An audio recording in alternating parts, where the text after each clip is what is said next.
ejo nk'igihe cy'isaha imwe y'ijoro hariho inkozi z'ikibi zikora iterabwoba zateye ibisasu ku benegihugu b'inzirakarengane bariko baritahukira hafi hari ibituro aho bafatira imodoka kugira batahuke.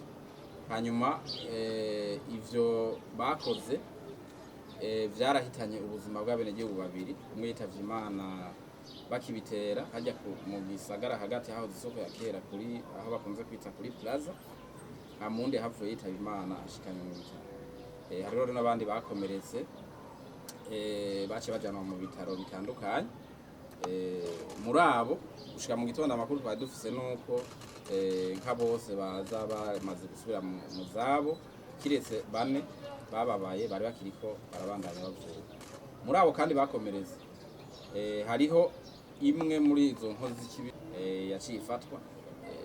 Ubu rero icambere murabizi yuko igipolisi cy'u Burundi gifite umutima w'ubuntu. Icambere cyakoze mu kubanza kuvuza iyo nkozi y'ikibi kitaravye ububisha yari hejeje kugirira abenegihugu, mugabo iheza ibandanye ibazwa kuri ubwo bubisha.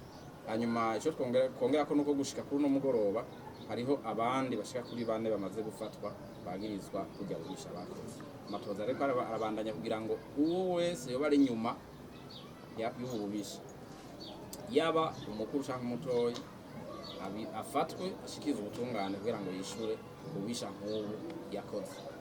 Aha rero twonaremesha twonahoza imiryango yabuze abantu babiri, tukanifuriza gukira n'ingoga abakomeretse.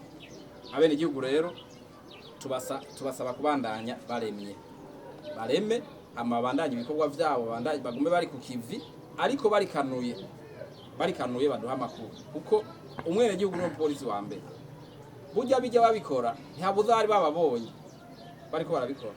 Mureme abenegihugu turabemereye yuko ivy'aba bantu bizohera kandi vuba cyane.